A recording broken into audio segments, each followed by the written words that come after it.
This is the first video for the 7.1b lesson on functions.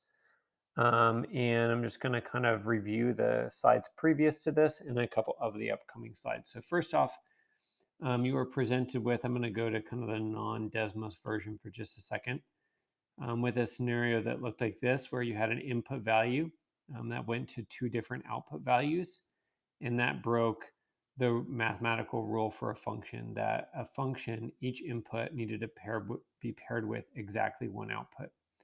So this example of G4 going to Snickers and Kit Kat was not a function. You hopefully came to that understanding if you read through that and understood the 7.1a lesson. There was another example, which was having 3 buttons lead to Twix, and this was a function that you can reuse outputs as long as E3 only goes to one output. That E3, each input is paired with only one output. That this is a function, this is permitted, this is allowed. This was essentially the horizontal line example from the 7.1a lesson. And then another element of this that you read through was hopefully that we're going to start to use this notation known as f of x, and it's read f of x. It looks like parentheses, which imply multiplication, but this is something different, which means that now we're going to have multiple terms for x and y. X is independent, it's going to be domain, and it's going to be input, and y is going to be also known as f of x, dependent, range, and output. And one way to kind of keep these straight is that specifically the new parts to this is that X comes before Y in the alphabet, and D for domain comes before R in the alphabet for range, because these are going to be used interchangeably. And that brings me to the next slide. And this slide says the table of values given below represents a linear function. So first of all, that's really important and helpful that we know that this is a line. It says it right there, which means that we know that this can be written in slope-intercept form, or y equals mx plus b.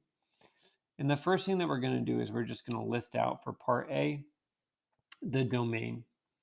And since this is in math type, I'm maybe not going to put part A. I'm just going to put domain. You're welcome to put part A if you want.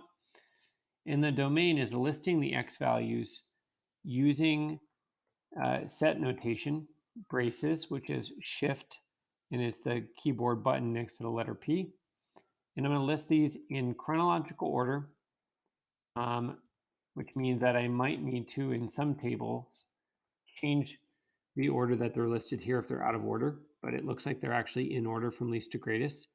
And all of this is written here. This is very important, though. It won't always tell us this. And then if there are any repeats, we will not repeat the input. So if for some reason we see something a couple times, we'll only write it out once. And then I'm going to either comma or semicolon, and now I'm going to do my range. And range is my outputs. And these are also in order, so that's nice.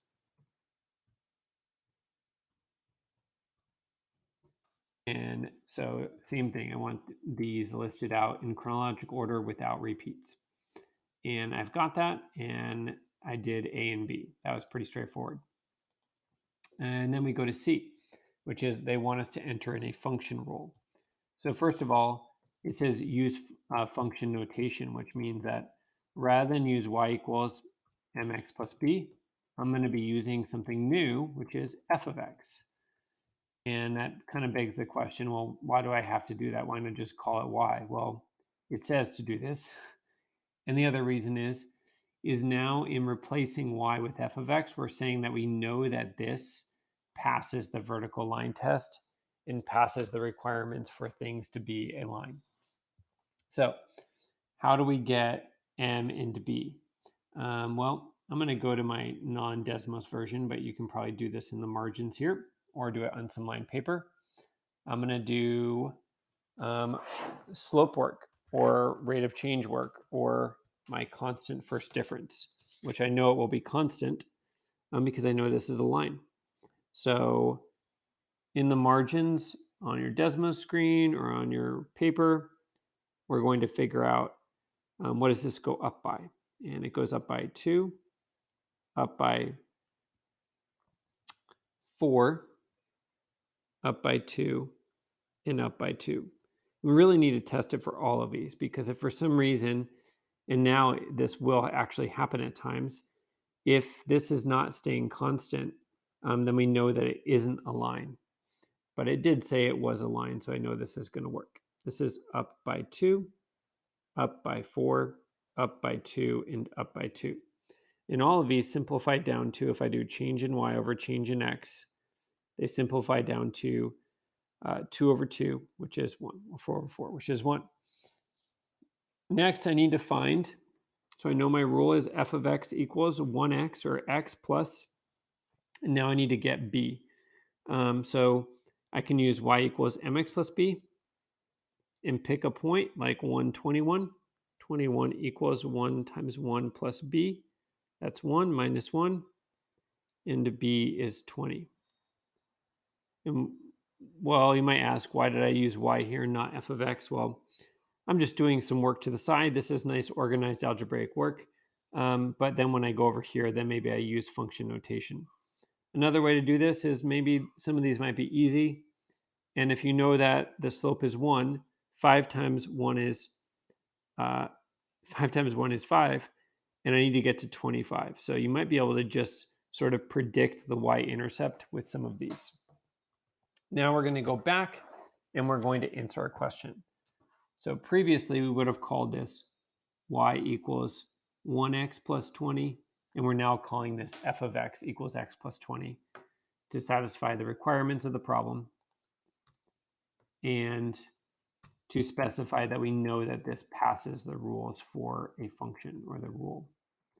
Part D says to explain what's going on here, which is, we kind of use this like sentence starter, so to speak, which is, we say, starting with our input, each input is increased by 20, which then produces the corresponding output.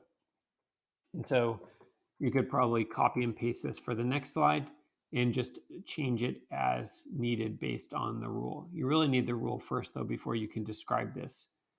And it says, explain in words how the function rule represents, or how the rule relates to your input and corresponding output. And we did that. And also keep in mind that aside from doing this margin work, you could also use the slope formula if you'd rather practice that, which was y2 minus y1 over x2 minus x1.